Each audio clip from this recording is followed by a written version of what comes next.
సొంత పార్టీలో వాళ్ళు తప్పు చేస్తే వాళ్ళ మీద చర్యలు తీసుకోవాలి అన్నటువంటి ఆస్పెక్ట్, ఒక బాధ్యతాయుతమైనటువంటి ఆస్పెక్ట్ తెలుగుదేశం కానీ జనసేన కానీ పోషిస్తున్నాయి. అందులో భాగంగా జనసేనకు సంబంధించి మొన్ననే కిరణ్ రాయల్ మీద ఆరోపణ రాగానే ఆయన పక్కన పెట్టడం, అట్లాగే అంతకుముందు జానీ మాస్టర్ మీద ఆరోపణ రాగానే పక్కన పెట్టడం, విచారణ అంటాం, ఇదంతా జరుగుతూ వచ్చింది.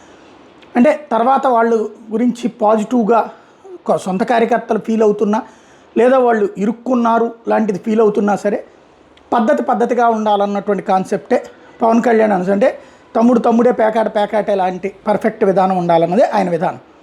అట్లాగే ఇప్పుడు తాజాగా మరొక కాన్సెప్ట్ తెర మీదకి వచ్చింది. ఏదైతే కాకినాడ దగ్గర సంబంధించినటువంటిది, అంటే సొంత పార్టీకి సంబంధించిన పత్తిపాడు జనసేన ఇన్ఛార్జి పరుపుల తమ్మయ్య బాబు వ్యవహార శైలి మీదన పవన్ కళ్యాణ్ సీరియస్ అయ్యారు. చట్ట ప్రకారం ముందుకు వెళ్లాలని అధికారులకు సూచించారు ఉప ముఖ్యమంత్రి పవన్ కళ్యాణ్. పార్టీ ఏమీ అతన్ని కాపాడదని చెప్పారు.